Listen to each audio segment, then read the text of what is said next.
The Disney revival is over, and that's okay. I do have a list of reasons for this controversial claim, as well as ideas on what the current era might look like and what I might call it myself, but you can check that out on another video I posted here on YouTube by clicking this link right up here or in the description below. It's a shorter video, but I think you'll enjoy it. Spoiler alert, polar era. Just think about it. However, today our mission, which I've already chosen to accept, is to rank all 8 films within the Disney revival from 2009's The Princess and the Frog to 2016's Moana.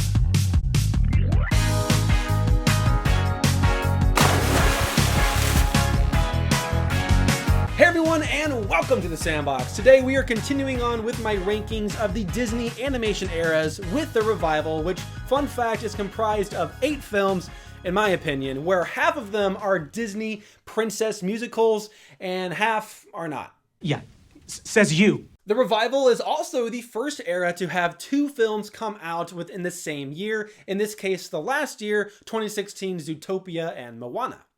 Wow.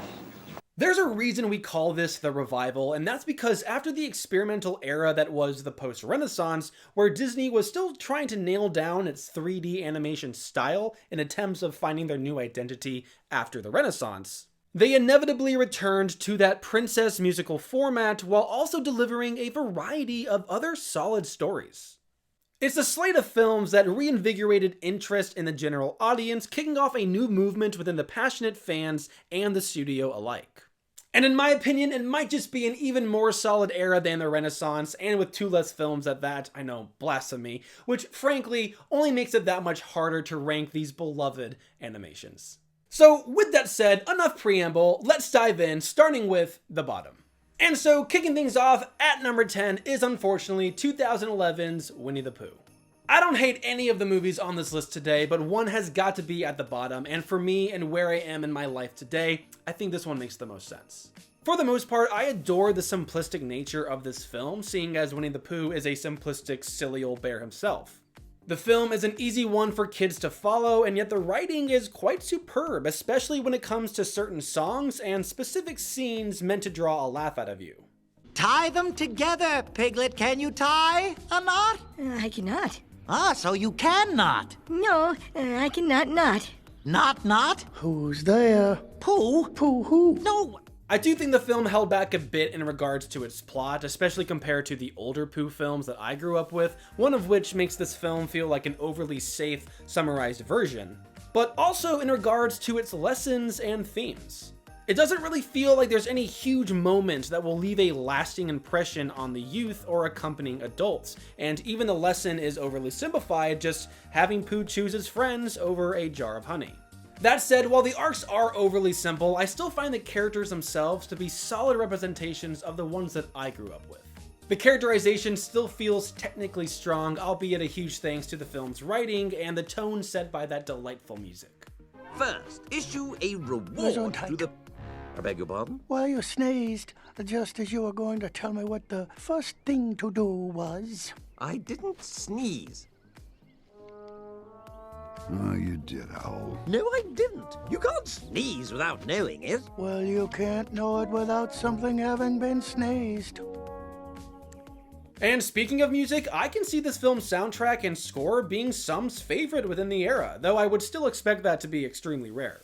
Zooey Deschanel is an absolute treasure. Her voice is one that will always lull me into a content trance, but compared to this era's heavy hitters, it's still not quite enough to push it up in the ranks. Now, I do think this film is a great addition to Disney's archive of traditional 2D animation. The movement is smooth, and the style is modern yet nostalgic at the same time. Being one of the last hand-drawn films from the studio, I'm simply glad how much love and care they put into its creation. The characters are always on point, and the watercolor backgrounds and settings are immaculate at times. And while the film does leave me wanting more and wishing they had taken some riskier chances, I can understand and even appreciate that they went for the simple option rather than the bold. I think the film still manages to strike a beautiful balance in connecting with every audience member, young and old alike, and allows for Pooh and his friends to capture our hearts once again. However, compared to the rest on this list, which range from fantastic to absolute knockouts, this one still feels less than stellar overall. But coming in above it at number 7, I have 2010's Tangled. I know this is some's favorite within the era, and you are all absolutely valid for that opinion. I wish I could put this one higher myself, but trying to be as impartial as I can, I just don't think this one competes on the same level as the ones above it.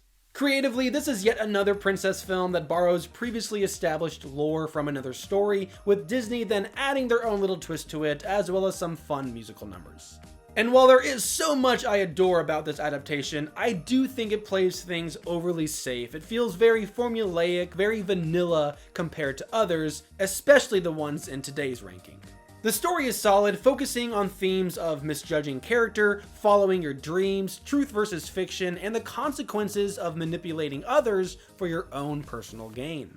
It is a classic fairy tale that is well executed, but again, compared to the others on this list, it just feels a bit too average. The lessons are rehashes of tried and true classics, the action ranges from underwhelming to hilarious and entertaining, and even the drama feels a bit forced at times, such as emotional beats that are needed for this story, but also entirely predictable because of that established need. And while I do love the music in this film, hell, I'll admit that one or two of these songs consistently get stuck in my head once a year. I also think that vanilla is the perfect descriptor for generic pop songs that lack a unique identity and rehash themes of finding yourself and chasing your dreams. And lastly, in terms of the visuals, I think they're decently strong.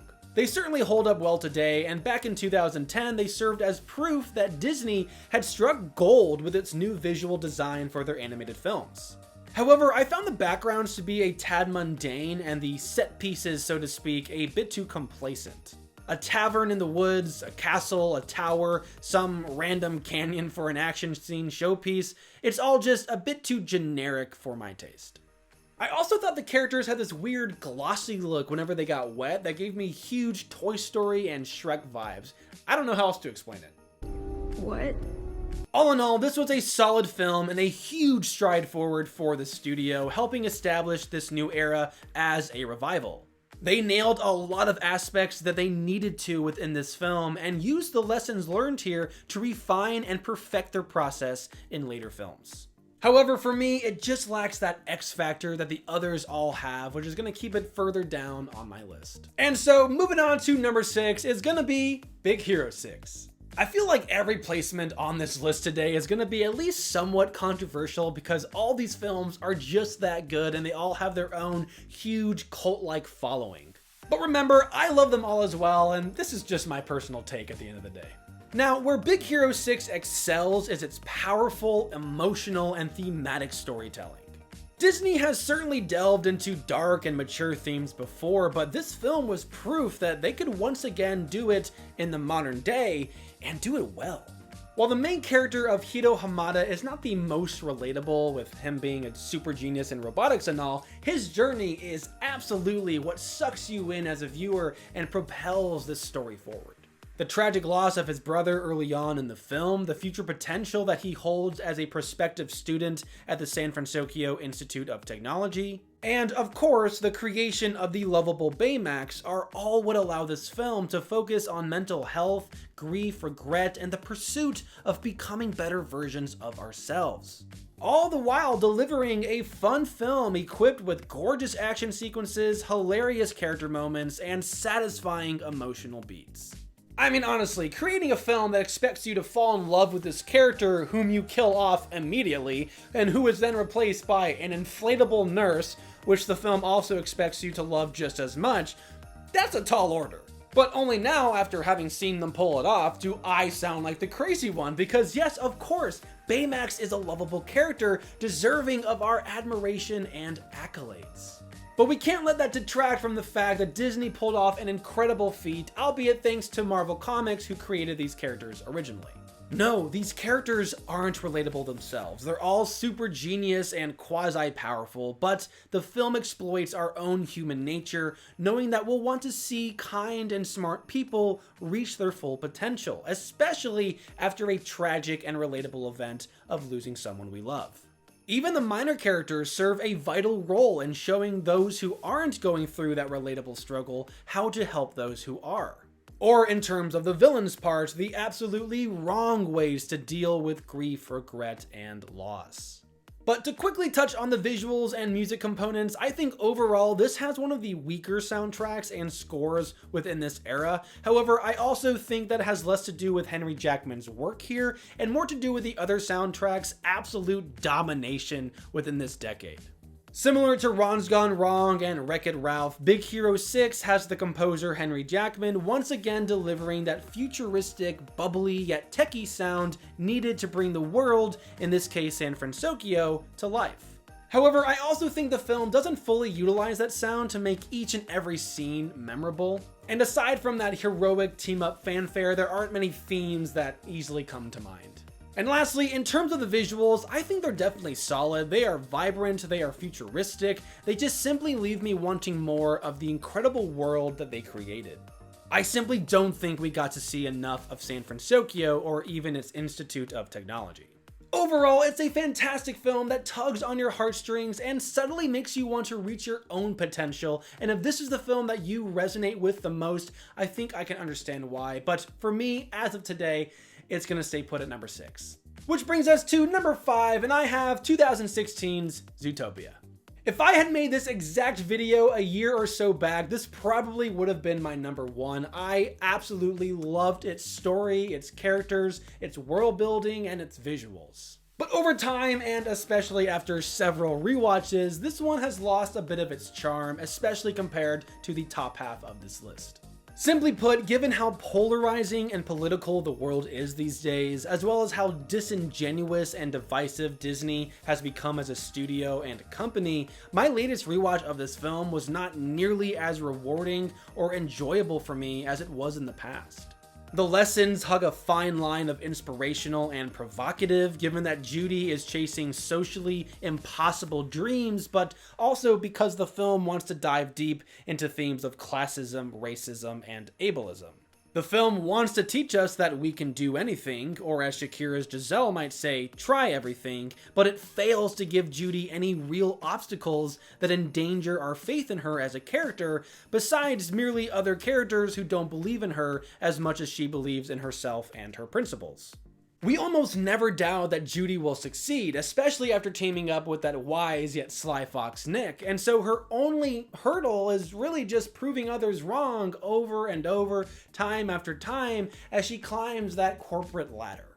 Now, all that said, that's just me cherry-picking negatives after several rewatches where I was critically analytical. I still adore this film, I still love these characters, especially the main duo of Judy Hopps and Nick Wilde, and I still find it immensely hilarious and entertaining. I think Disney tackling a mystery thriller with big, interesting, and important stakes, as well as a character dynamic that makes us want to see them succeed, if only to prove a point, is an absolute win in my book. And I do still think the main lesson to kids of we should lift others up rather than knock them down still cuts through the very divisive and political themes and storylines. What really holds this one back for me is the lack of early Easter eggs and foreshadowing that would have made rewatches that much more gratifying and worthwhile.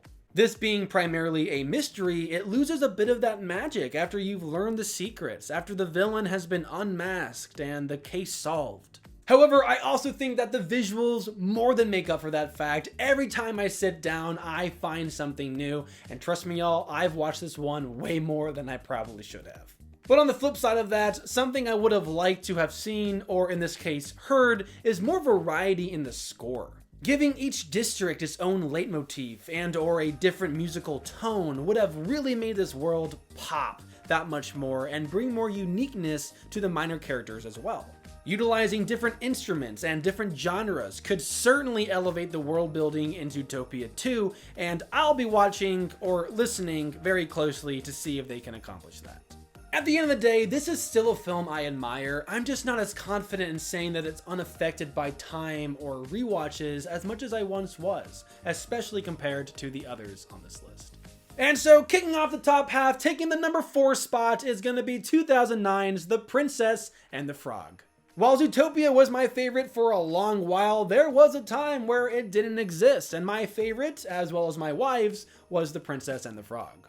Again, being one of the last traditional 2D animations from the studio, this one holds a special place in my heart. And that place has only strengthened over the years, especially after films like Wish, which claim to be a celebration of Disney, but in my opinion, don't compare to the Princess and the Frog's approach with its subtle yet respectful remembrance of the classics which came before it.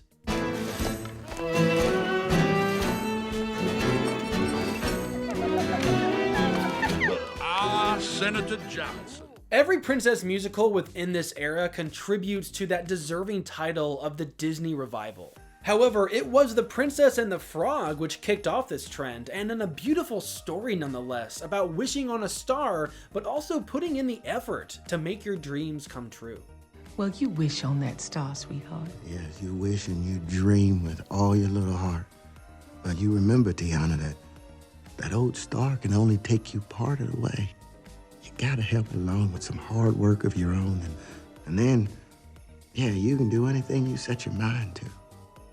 I simply love how this film employs some dark themes and darker voodoo magic, leans into that New Orleans setting and culinary culture, and represents the various upbringings and environments within our world and how they breed such different worldviews, attitudes, and beliefs. It's a thought-provoking film in my opinion that works on so many different levels, from its relationships of friendship, family, and true love, to the conflicted character duo of Tiana and Naveen, where each teaches the other important lessons on what they actually need.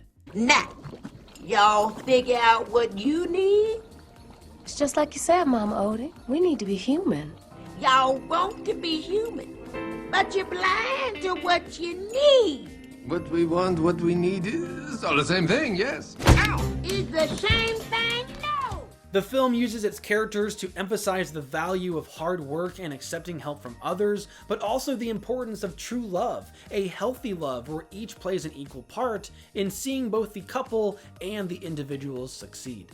Now, the action and sense of humor within this film are not the best from the revival, but they still strike a healthy balance in my opinion, serving up fun swamp chases and cheeky jokes mixed with some subtle yet witty moments. Oh, I tried once.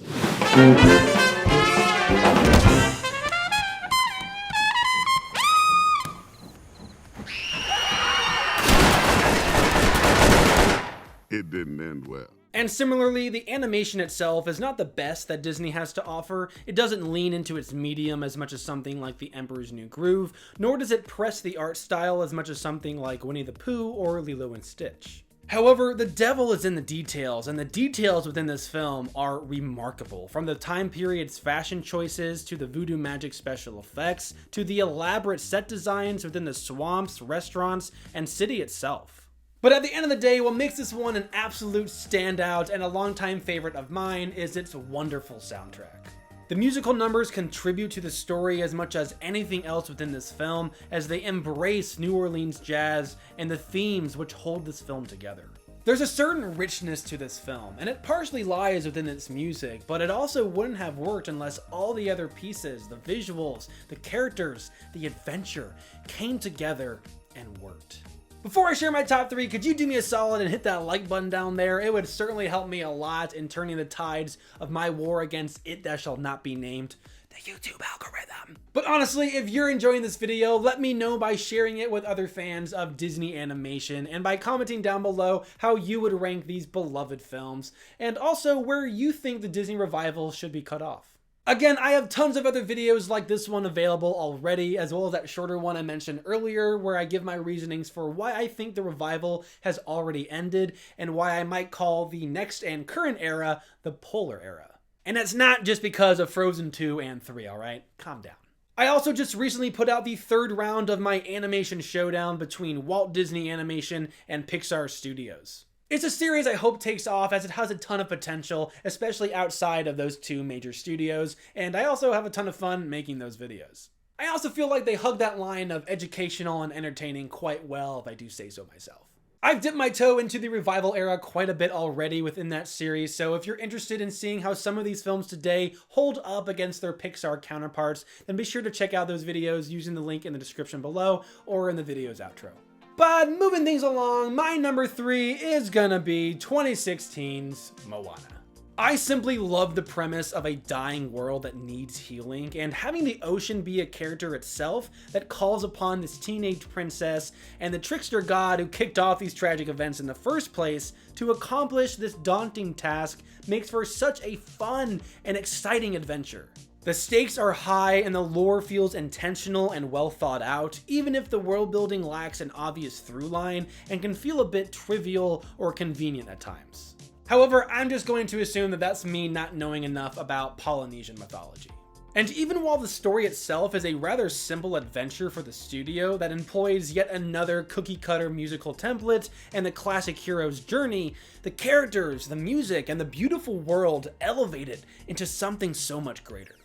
I think this has some of the best action within the revival, and it might just be the funniest film as well, although the two above it certainly provide some competition in both arenas, as it's just so consistent and yet full of variety, giving almost every character their chance to shine and to make you laugh.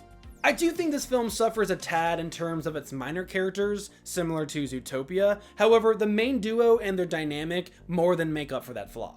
And the film still finds a way to utilize every minor character's influence, every bout of action, every scene really, to further push Moana and Maui forward in their arcs, further developing them, strengths, weaknesses, and all. Moana's character arc is actually super interesting when you stop to think about it, because technically speaking, as soon as her grandma gives her the heart of Te Fiti and she goes on her ocean adventure, her main conflict that's established in Act 1 is basically over. She was struggling with deciding between her duty to her people as their princess and her love, her calling to the sea.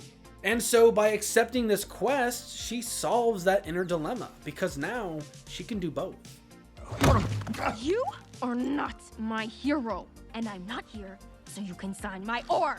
I'm here because you stole the heart of Te Fiti, and you will board my boat, sail across the sea, and put it back. By doing this, she gets to explore the oceans, but also remain a servant to her people and protecting them and healing their island. So while she's out on her voyage, the film has to sneakily find a way to give her a new character arc, one encompassed within this bookend dilemma, and it does that by making her unable to sail a ship. The ocean doesn't help you, you help yourself. Tighten the halyard, bind the stays.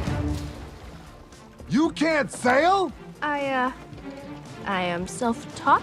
And as we know, this becomes a journey for her with Maui as her mentor, weaving together both of their characters' personalities, struggles, and development, and tying Moana's other true calling, being a wayfinder, with her duty to her people, her responsibility as their leader. Her dream of wanting to sail but seeing the ocean as something that would take her away from her people evolves into her taking her people with her to the ocean, hopping from one island to island, constantly in search of that next adventure. And I think the film being able to do all that, and especially using Maui's arc to assist with this, which revolves around his reputation to his people and being a true hero, makes for such a beautifully balanced story.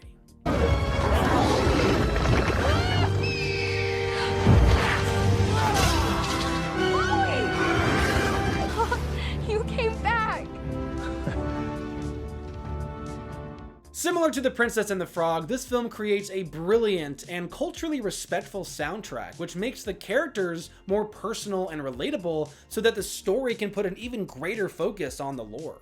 Lin-Manuel Miranda is certainly a genius in songwriting, and it shows here. I almost feel like with an extra song or two, there wouldn't even be a need for dialogue anymore. However, the thing I love most about this film is that in a lot of ways, it feels like a multi-layered allegory filled with tons of beautiful and diverse lessons for both younger and older audiences. Be resilient and go against the grain if you have to when fighting for what you believe in. Your culture, your traditions, and your failures don't have to define you. Your identity is your own to create, so don't limit yourself. And change is a necessary part of life. We all have to accept change if we ever want to improve and progress. There is so much goodness to this film, I almost want to dedicate an entire video essay to it. From its shocking visuals with the elements to its incandescent musical numbers, this is a film that is deserving of its status as an instant classic within the Disney revival. However, coming in above it at number 2, my runner-up is 2013's Frozen. The last princess musical on today's ranking. I know it's a bit cliche and certainly overhyped, but there's no denying that Frozen's absolute domination at the box office, and now as a franchise, hints at its universal praise and adoration. But that's not what makes this one deserving of being up so high on my list. For you see, even when trying to nitpick certain story elements or characterizations, this film's heart and soul cuts through with endearing messages, an addictive Norway-inspired setting and soundtrack, fantastic voice acting for hilarious and charming characters, and a deeply thematic and rich story about love, living in fear, and childhood trauma. There is no room for doubt as to why so many young boys and girls alike instantly connected to this film and only found more reasons to love it with each subsequent rewatch. The film digs into relatable emotions, all wrapped up in a story of romance, including diplomatic, personal, and of course, sibling love. But what's even better in my mind is that while this film teaches kids that love and time heals all, it also teaches that true love takes work. In the same way the Princess and the Frog vouches for wishing but also putting in the work to make that wish come true, Frozen shows how relationships take effort if they are to be successful.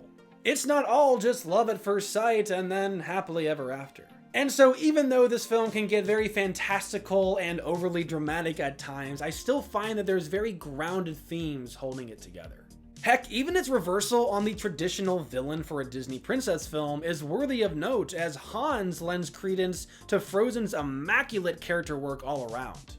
He's menacing and effective despite how subtle his role is at times, again putting on display that people are not always as they seem, and sometimes if it's too good to be true, well, it just might be. I've actually seen some pretty great theories out there on Hans's childhood trauma that's alluded to within this first film, and that he might perhaps possess powers of his own, though they would be ones related to heat, fire, and summer, possibly setting up his return in a future Frozen film. All that's left now is to kill Elsa and bring back summer. You won't get away with this. Oh, I already have. Overall, Frozen is a testament to Disney's creative genius when they are dialed in and focused solely on telling the strongest story possible. And if it's your favorite, I certainly can't blame you. It's the staple revival film. It's the first that probably comes to mind for most. However, I think there's one just a little bit stronger. That's right, coming in at number 1 and earning that gold medal is 2012's Wreck-It Ralph. Of all the films on this list today, this is the one that I found pushed the envelope in every sense and meaning of the word animation. The visuals are spectacular, from the original world designs and inspired game concepts to the purposeful cameos of various video game IPs. This film is easily the most diverse of the era when it comes to the visuals. I also find the characters to all be so rich, with a dynamic character duo in Ralph and Vanellope, strong minor characters such as Felix and Calhoun, and a great villain who provides depth and dimensionality to the story. I think Hans and Turbo are both great examples of how to execute a proper villain twist, with each of them employing different personalities, one before and one after the big reveal, whether they be planned and intentional or simply them seizing their opportunity for a power grab. King Candy, aka Turbo, feels fully fleshed out here, adding layers to the story with his meaningful interactions with Ralph and Vanellope, and yet at the end of the day, he's simply still a psychotic villain deserving of no sympathy. Welcome to the boss level! Turbo! Become the new Ralph! I'm now the most powerful virus in the arcade! However, the best aspects of this film derive from Ralph and his intimate journey of becoming the best version of himself. His and Vanellope's story is so deeply relatable and personal, filled with high stakes, emotional journeys, and such good-natured lessons that will never grow old. And I find this film approaches all these things and more with flawless pacing, witty dialogue, and some high-octane action sequences. Simply put, this film puts you on the edge of your seat and keeps you there, hungry for more. Now, while the music in this one doesn't feel as impactful as the others on this list, I do still find it memorable and thematic for this story. Henry Jackman and video game characters simply go hand in hand, as he's really nailed down that heartfelt digital sound in my opinion. And the soundtrack utilizes its diverse group of artists to go in line with this story that has all these video game franchises coming together under one roof. At the end of the day, Wreck-It Ralph is a far-reaching story that anyone and everyone will be able to connect to and thus walk away with something insightful. From its adrenaline-inducing scenes to its slower emotional moments, this might just be Disney's most well-rounded film from the revival. Heck, it even comes with its own princess.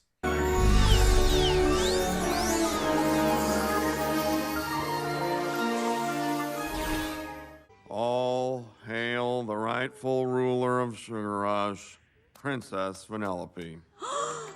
As your merciful princess, I hereby decree that everyone who was ever mean to me shall be executed. What? I'm just kidding. Stop crying, Taffeta. I'm trying, but I won't stop. But that's just how I would rank the Disney revival, and I would love to see your rankings down in the comments below. Which are your favorite films? Which are your least favorite? Which do you think are overrated or underappreciated? I want to hear it all. Again, if you'd like to hear more of my thoughts on some of these films, I do have that Animation Showdown series available now, with more to come on other studios and some very interesting matchups. I definitely think I had some great insights on Big Hero 6 as well as Zootopia and Wreck-It Ralph, so if those are some of your favorite films, I would recommend rounds 2 and 3.